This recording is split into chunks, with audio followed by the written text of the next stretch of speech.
Acho que agora vai, hein?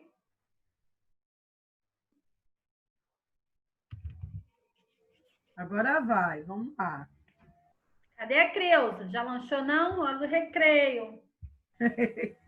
Esse lanche foi rápido, professora. Ainda estou na minha torrada. Que isso, Silvânia? Eu acho que eu sou lenta demais para comer, professora.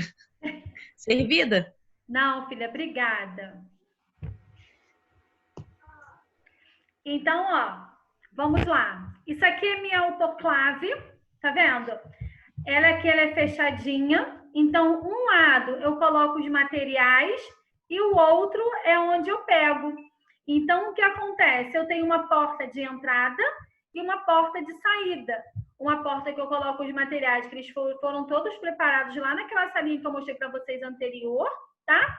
E do lado de cá é onde eu pego todo o meu material esterilizado. Aqui, ó. Ó. E do outro lado é onde eu pego o meu material esterilizado e eu acabo o quê? Armazenando, tá? Aqui são as caixas que eu falei para vocês que elas são colocadas, tá? Envolvida no campo. Aqui são os materiais de grau cirúrgico, que geralmente são materiais avulsos, para poder descer, para colocar lá dentro do centro cirúrgico, tá vendo? Aqui são algumas pinças. Se vocês perceberem, não fica tão tumultuado assim. Por quê? O plástico, né, do grau cirúrgico, essa embalagem aqui, ela precisa ser preservada. E atrás também, por ser um papel. Quando ela fica muito amassada, então, nessas dobrinhas aonde fez, acaba se furando, é onde os materiais acabam sendo contaminados, tá? Então, a gente precisa, geralmente, coloca assim em 2 graus cirúrgico por conta dessa evitar, né, essa contaminação. Se vocês perceberem, ó, aqui é um grau, é um integrador químico, aqui é um integrador químico. Até esses materiais que são avulsos são colocados em integrador químico. Se vocês puxarem um zoom, aqui vai ter um integrador químico. Então, todos os materiais que eles sofrem um processo de esterilização, eles precisam ter esse integrador químico, tá ok? Então, vamos lá.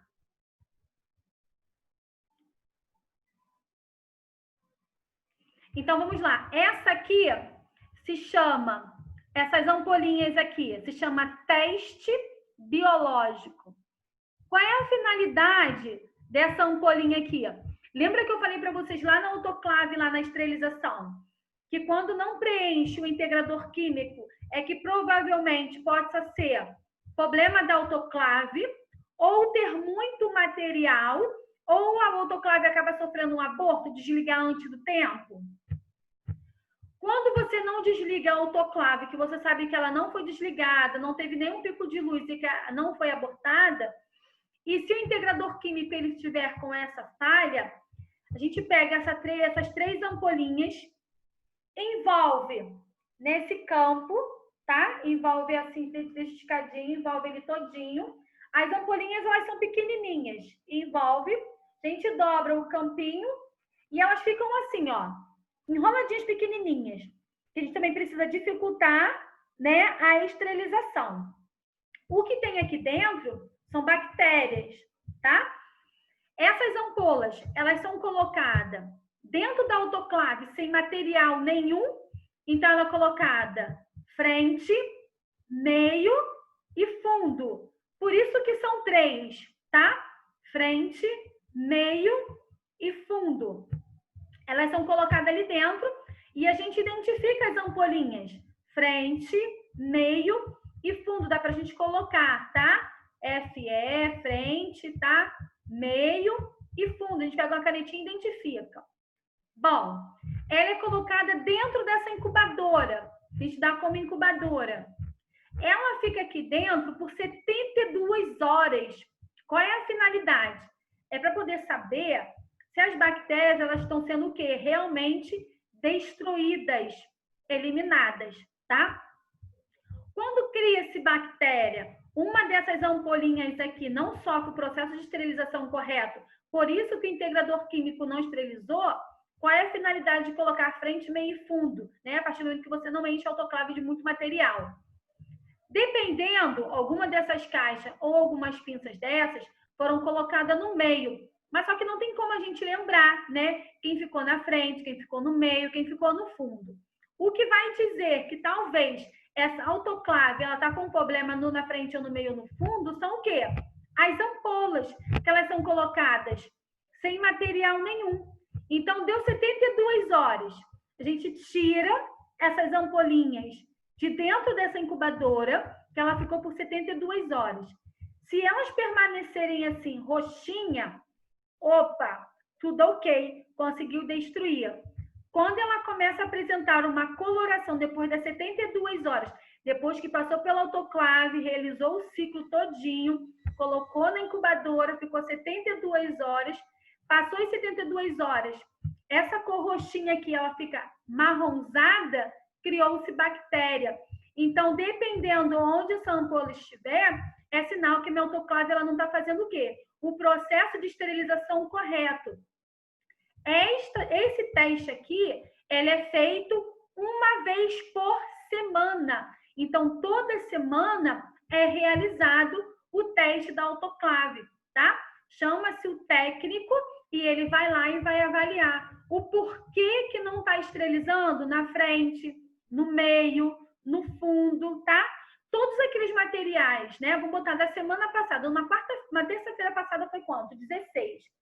Todos os materiais do dia 16 até o dia de hoje, 23, né? Que passaram pela esterilização, todos esses materiais eles são retirados, tá?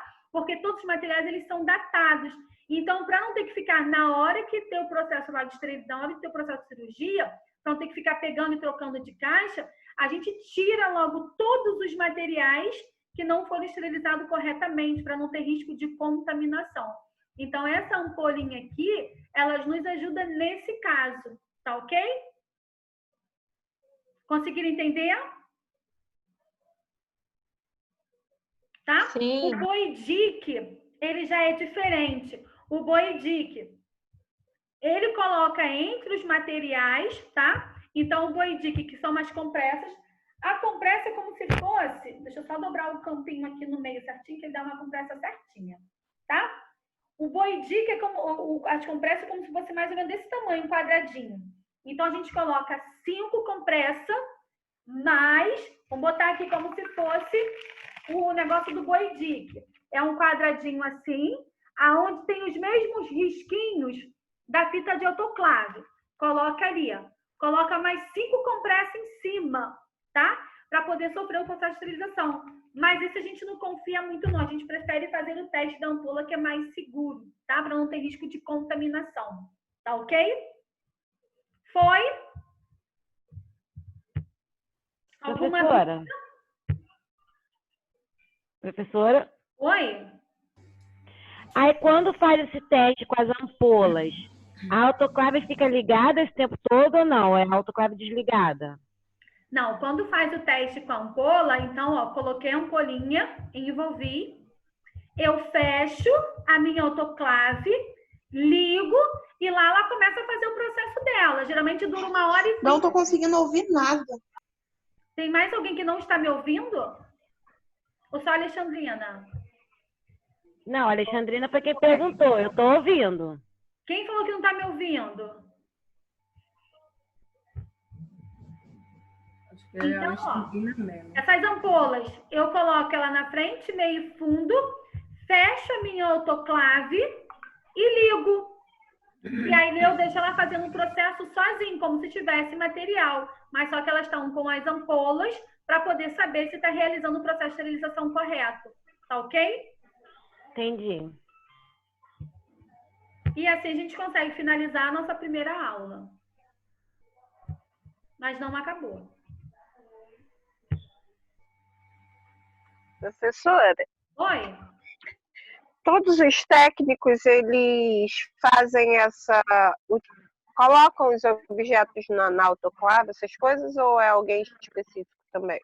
Sim, quem trabalha na central de material de esterilização faz esse processo sim, tá? Ah, tá. Ai, alguém escreveu alguma coisa, não deu para mim ler. Deixa eu ver. Professora, Oi? Se por um acaso não tiver como, não tiver esse... Ai, esqueci o nome do que coloca que tem certeza que está autoclavado. Integrador Mas químico. isso. Se não tiver e eu tiver que autoclavar, aí eu faço o quê? Não, não pode faltar. Olha, é uma caixinha que vem com 100, tá? Então, isso é tudo muito bem organizado.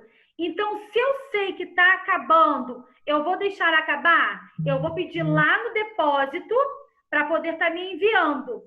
Por que isso não pode acontecer, esterilizar sem material? Todas as cirurgias que serão realizadas, tá? Existe um papel chamado checklist, aonde são colocados todos os materiais grampeados. Então, eu tenho uma folhinha. Eu usei um curativo. Eu pego a embalagem, grampeio, tá? Eu vou utilizar um campo, tem um integrador químico. Eu vou lá naquela caixinha, lá naquele campo, pego o integrador químico e preciso grampear no final da folha. Para que isso?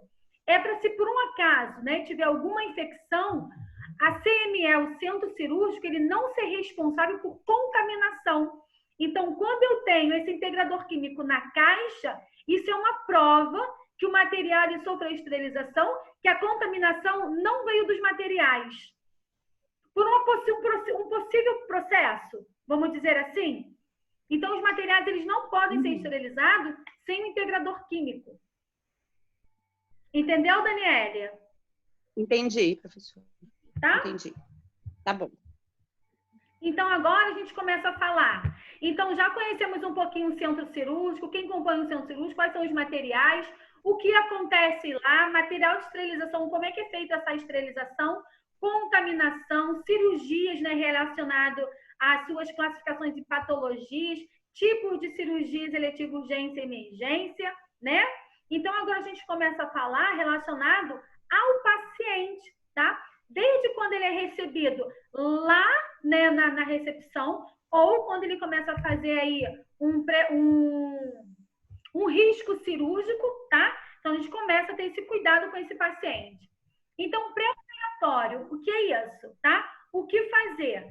Quais são os passo a passo de um pós-operatório? Quais são os cuidados que devem ter? Para onde levamos o paciente? Então, vamos lá responder essas perguntas, tá?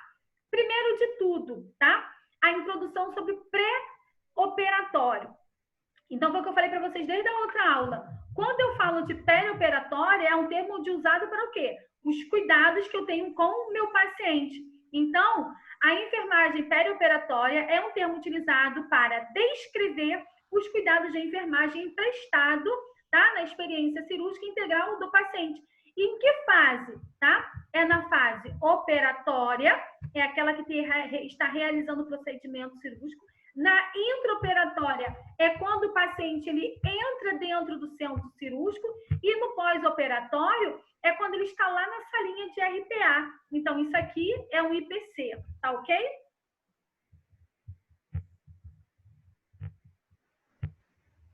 Foi? Professora, eu não estou achando, não. É na fase operatória e na o quê? Fase operatória. Vê se não está lá módulo 2. Sim. Olha lá no módulo 2.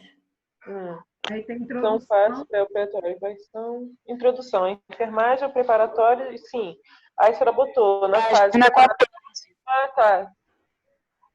Aqui. Achei. Me perco, professora. Não tem muita informação. Conseguiu? Consegui. Gente, o que aconteceu aqui? O negócio... É para marcar alguma coisa, professora? Fase, então, ó. Quando eu falo de pré-operatória, ela está se referindo a que fase? As fases pré-operatória, intraoperatória e pós-operatória. Entenderam? Sim. Pré-operatória, né? Tudo que é pré, aquilo que é relacionado ao quê? Antes.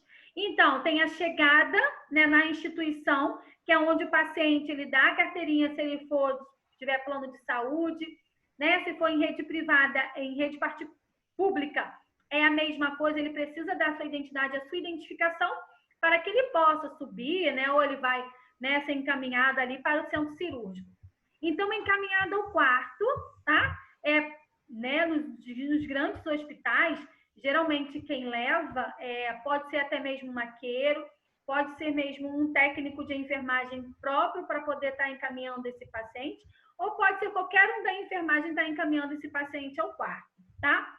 Realizar visitas de enfermagem, perguntas sobre o paciente, tá? Quais são essas perguntas? Se ele está quanto tempo sem comer, se ele tem alergia a alguma medicação, tá? Qual foi a última vez que ele bebeu água, a importância de não beber água, né, para poder realizar o procedimento cirúrgico. Então, é como se a gente fizesse um checklist nesse paciente com perguntas, tá, pertinentes ao procedimento cirúrgico que ele virá realizar. Qual membro que será operado, tá? Isso tudo a gente sinaliza. Se ele tiver algum adorno para ele estar se retirando, se ele tiver prótese dentária, que ele também precisa estar retirando, tá? Deixa lá no quarto, que não pode entrar com nada disso dentro ao centro cirúrgico. Colocar a pulseira de identificação orientada à troca de roupa, né? Retirada dos adornos.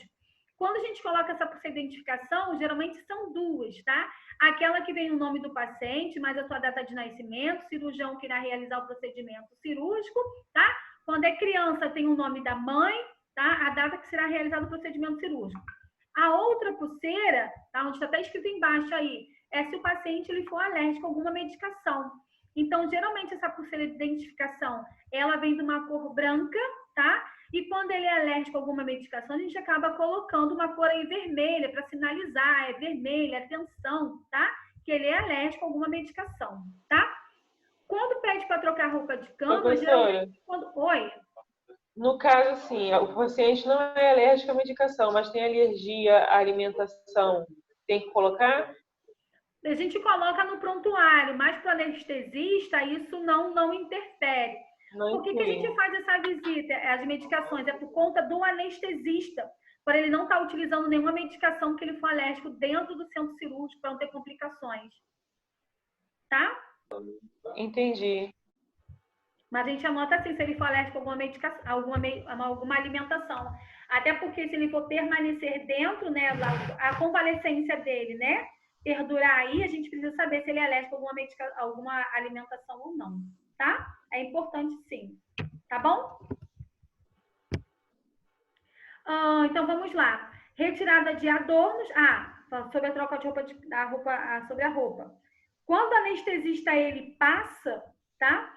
Então, a gente sinaliza, o anestesista passou e ele acaba fazendo a mesma pergunta que nós fizemos a ele, a gente sinaliza que esse paciente já pode fazer a troca da roupa dele, que ele já vai para o centro cirúrgico. Lembrando que o paciente ele não pode ir com a mesma roupa que ele veio da rua. Então, ele acaba sendo o quê? Utilizando pijamas ou aquele vestido que deixa com o bumbum do lado de fora, tá? Deixar no quarto pijama, touca e sapatilha, tá? Tem que utilizar sempre a touca por conta do cabelo. Então, o cabelo cai, pode cair na incisão, tá? E está contaminando. Então, é importante estar sempre de touca, tá? Sapatilha a gente coloca, mas o paciente ele não pode ir deambulando. Ele tem que ir na cadeira ou na maca, tá? Então, aqui a gente eu tirei uma fotinha, tá? Visita de pré-operatório, aqui, ó, da enfermagem. Então, aqui a gente coloca a data, o quarto que esse paciente está. É importantíssimo pesar esse paciente antes dele realizar o procedimento cirúrgico, por quê? É através do peso que acaba se fazendo o quê? As medicações. E as medicações, elas são feitas por peso, tá?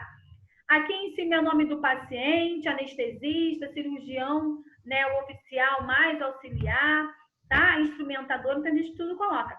Isso aqui, tá? Essa visita aqui pré-operatória, isso aqui é de criança, tá? O de adulto já é um pouquinho mais diferente, porque aqui tem perguntando, né? Se ele tá choroso, se ele tá tranquilo, se ele tá tranquilo, tá? Se ele tá agitado. Isso aqui é de criança, tá bom? Aqui nós temos as sapatilha, touca, nós temos esses dois modelos, né? Estão utilizando muito desse agora. Pijama é pra gente, que acaba utilizando esse tipo de pijama. E pro paciente é aquele que deixa com um vestido, né? Que é o pijama, e deixa com o bumbum pro lado de fora, aquela camisola. A fita aqui eu só coloquei para você identificar. As fitas são mais ou menos assim mesmo, tá? Então, você tira aquele adesivozinho e acaba colando aí, tá? Uma na outra. Segundo passo, tá? É a visita da anestesia e a equipe cirúrgica. O anestesista, ele prescreve e orienta quanto ao pré-anestésico, que poderá ser por via oral ou endovenosa. Então, o que acontece? O único que prescreve as medicações e o horário que vai ser feito para determinado paciente é o anestesista, não é o cirurgião, não é o plantonista, não é o enfermeiro. Então, quem prescreve a medicação pré-anestésica é o anestesista, tá? Lista de verificação final, ainda mais se for em rede privada, a gente precisa estar com tudo direitinho, porque tudo é cobrado, tá? Revisão do prontuário do paciente, a mesma coisa, verificação final. Formulário de consentimento ou termo de responsabilidade, tá? Isso aí também é importantíssimo. Antes do paciente ele ser submetido a uma cirurgia, ele precisa estar assinando esse termo quando é menor de idade, né? Lembrando que toda cirurgia tem risco, então você acaba lendo e assinando esse termo, tá? Quando é menor de idade, quem assina são os responsáveis. Preparar o paciente é certificar, né? Que ele realmente tirou os adornos, né? Tá sem prótese dentária, se ele realmente está vestido adequadamente para poder estar se indo para o centro cirúrgico. Transporte do centro do paciente ao centro cirúrgico, foi o que eu falei com vocês. Se ele fez um pré-anestésico, ele necessita ir sobre a maca, tá? Ou de cadeiras de rodas. Geralmente, quando faz um pré-anestésico, o ideal realmente é ir na maca, tá? Não pode ir de cadeira, que ele acaba tombando. E o pré-anestésico, o paciente ele fica meio grogue, meio chapadão, tá? Então, não pode, tá? A família do paciente, tá? A família do paciente é importante, tá? Porque eles ficam lá fora aguardando, né? Uma resposta, se está tudo bem, como é que está o paciente, né? O seu ente querido. E muitas das vezes essa resposta não é dada para esses familiares. Então, é importante dar esse feedback aí, tá? Bom, aqui eu tenho a ficha, né? Que é a prescrição médica. O anestesista, né? Como é uma ficha cirúrgica, né? Quem prescreve o pré-anestésico aqui é o paciente, é o anestesista, e a gente acaba fazendo aquele aprazamento, lembra? Eu ensinei para vocês lá em Fundamentos de Enfermagem. Então, é a gente que apraza aqui a hora que será realizado. E a evolução é atrás, tá? Aqui, ó, é a ficha de anestesia, mais a ficha do cirurgião, tá? O anestesista, ele prescreve aqui as medicações que estão sendo utilizadas, quem é circulante no centro cirúrgico daquele dia, tá? Então, ele coloca todas as informações do paciente aqui e todas as coisas que ele fez, o anestesista. O cirurgião é a mesma coisa. Ele coloca os dados do paciente, coloca a descrição, qual fio que utilizou, que tipo de curativo está. Então, tudo ele precisa estar relatando aqui também, tá? Terceiro passo é encaminhar o quê? Solicita o paciente a realização do procedimento cirúrgico, é quando a gente está encaminhando o paciente para onde? Para o centro cirúrgico. Só que antes dele ser transportado para o centro cirúrgico, eu preciso o quê? Saber se é o paciente certo, o procedimento certo, o local certo, tá? Por isso que a gente faz aquela ficha de verificação, tá? O paciente, o nome, o local que será realizado o procedimento cirúrgico. Se o paciente estar paramentado, sem adornos, com touca, sapatilhas e pijamas, foi o que eu falei, ele não pode nem com tipo de adornos, mas prótese dentária, tá? E até mesmo com anéis, essas coisas. Ele precisa trocar também toda a sua roupa, tá? Se assinou o termo de responsabilidade ou o termo de consentimento, é a mesma coisa, tá? Demarcar o local que será realizado o procedimento. Qual é a importância disso, tá? Essa importância nada mais é que o paciente, muitas das vezes, ele entra para ser operado com o membro superior esquerdo e acaba operando o direito. Então, por isso que é importante fazer essa demarcação. Quem faz essa demarcação é o anestesista ou até mesmo o cirurgião, tá? Que é quando eles fazem a visita, tá? A gente encaminha o paciente para o quarto, fazemos a nossa visita, né? Algumas perguntas. Depois vem o cirurgião mais o anestesista e fazem praticamente a mesma pergunta. Então, ali ele consegue identificar qual membro será realizado ou que tipo de procedimento será realizado, tá? E certificar-se que o paciente está o quê? Realmente em jejum. Qual é a finalidade do jejum? O que pode acontecer com esse Não bronco paciente? aspirar, né, professora? Ou a Laurinda, ele pode bronco aspirar. Então, por isso que é importante que esse paciente, ele não seja alimentado, tá? Boa, Laurinda. Então, aqui, ó, é encaminhando o paciente. Importantíssimo manter sempre as grades elevadas, ó, tá? O paciente, ele pode ter risco de queda, então é importante manter as grades sempre elevadas, tá? Cuidados de enfermagem no pré-operatório. Checar se foi feito pré-anestésico, aquele que o anestesista prescreveu, tá? Encaminhar para o centro cirúrgico prontuário do paciente, contendo todas as informações, tá? Exames laboratoriais, radiográficos, tá? Tomografia, dependendo do que ele será realizado. Então, a gente precisa ter tudo isso antes de o paciente, o quê? Ser encaminhado para o centro cirúrgico, tá? Verificar sinais vitais antes. Ele acaba sendo monitorado durante o procedimento cirúrgico e após o procedimento cirúrgico também ele continua sendo monitorado. Então, é importante os sinais vitais. Temperatura, pulso, respiração e PA, tá? Certificar se realmente o paciente está sem adornos ou algo de metal, tá? Algo de metal é por conta do bisturi elétrico. Lembra que eu falei para vocês que ele é ligado à rede elétrica e ele faz aquela cauterização? Então, o paciente ele pode levar um choque relacionado a isso. Então, se ele tem alguma coisa de metal, é utilizado um outro método para poder estar se fazendo a coagulação, tá? Bom, aí agora a gente começa a falar sobre o paciente, quando ele é submetido às cirurgias. Então, já falei do pré-operatório, tá?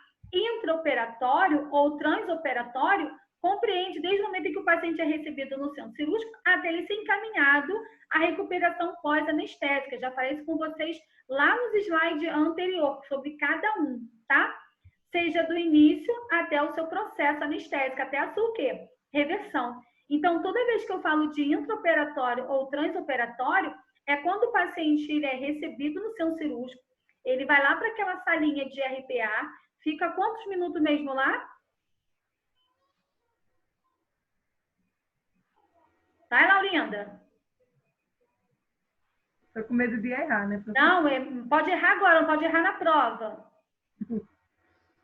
Fica 48 horas ou é 72 horas? Não, 48 horas é um pós-operatório imediato. Ele fica durante 30 minutos. 30 minutos. Na salinha. Isso, 30 minutos na sua salinha de RPA. Então, passou o efeito anestésico, tá? Eu classifico ele como intraoperatório ou transoperatório, tá? Quais são as intervenções de enfermagem para esse paciente? Então, ó, encaminhar esse paciente às suas respectivas salas de cirurgia, com aquelas que eu falei para vocês, né? Exemplo do Saracuruna, que tem 26 salas. Então, se é ortopedia, se é cardiológico, se é neurológico, então eu vou encaminhar o paciente para ele poder ser submetido a essa cirurgia de acordo com a sua necessidade aí. Colocar o paciente na mesa cirúrgica confortavelmente e seguro, tá?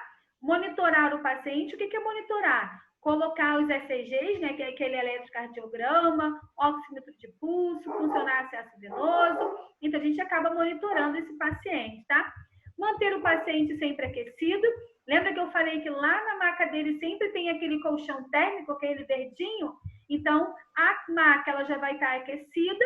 Centro cirúrgico ele é muito frio e eu preciso cobrir aquele paciente. Quando ele é submetido à cirurgia, esse lençol é retirado, mas mesmo assim são colocados outro campo estéril em cima desse paciente para poder não ter a contaminação. Então, o que fica aberto é realmente aquele espaço que será submetido à cirurgia, onde será feito aquela incisão, tá? Preservar a segurança física e emocional do paciente, tá? Nunca digam palavras negativas, tá? Criança não chora, não vai doer. Quanto mais você fala não chora, não vai doer, é aí que ele chora, e aí que ele vai dizer que vai doer, e aí acabou com o paciente, tá?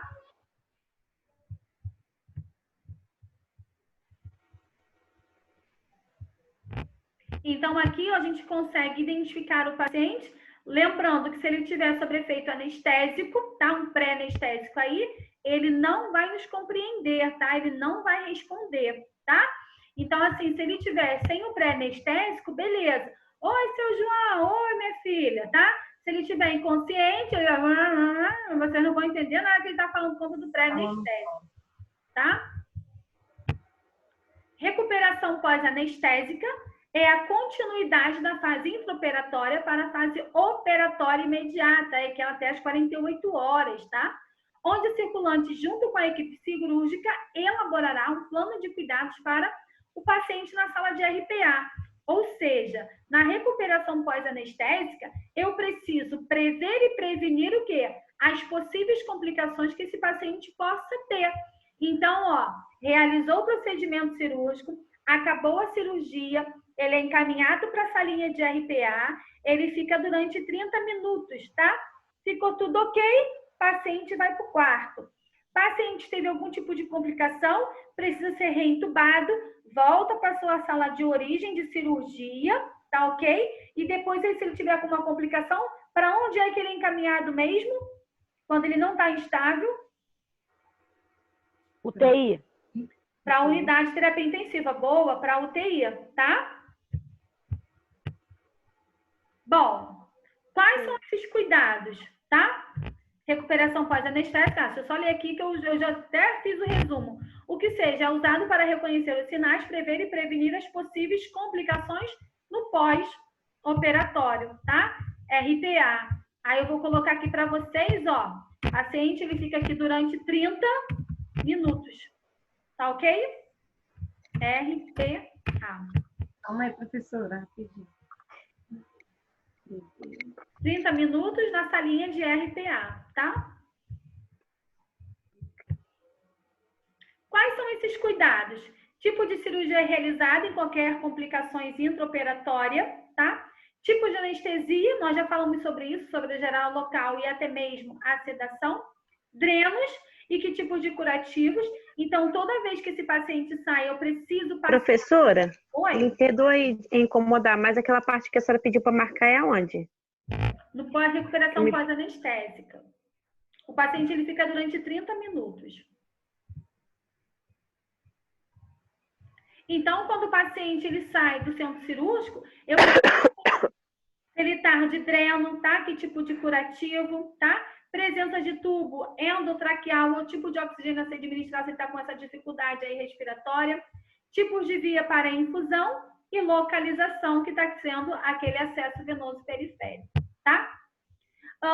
Cuidados na salinha de RPA. Lembrando que esse paciente ele só sai dessa sala de RPA se todos, tá? Os sinais vitais eles estejam o quê? Os valores estejam o quê? Hemodinamicamente estáveis. Se não tiver, ele não sai dessa salinha, tá? Ele provavelmente ele volta para a salinha de origem e vai lá para uma unidade de terapia intensiva. Então, para ele poder, né, ir para o quarto, o estado dele respiratório, circulatório, pulso, até mesmo a temperatura, nível de saturação, que é a oxigenação dele, precisa estar tudo o quê? Ok. Se hemodinamicamente ele não estiver estável, ele vai para uma unidade de terapia intensiva. Tá ok? Tá? Os valores tenham retornado ao normal, que são os seus reflexos, tá? Paciente não esteja mais sob efeito de anestesia, tá? E segurança do paciente. Lembra que eu mostrei para vocês lá que era as grades elevadas? Então, toda vez que eu for transportar um paciente do centro cirúrgico para o quarto, ou do quarto para o centro cirúrgico, essas grades precisam estar elevadas, tá ok? Deixa eu só... Deixa eu ver aqui o negócio, aqui fica maior. Vou só tirar uma fotinha aqui, ó, dos alunos que estão na aula, porque o nosso tempo ele já vai passar de novo, tá? Calma aí, professora, vamos arrumar o cabelo. Não, não precisa não, eu tô lá em participante. Eu tô tirando foto do participante, tá?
Prontinho. Estamos com 50 alunos na sala, tá?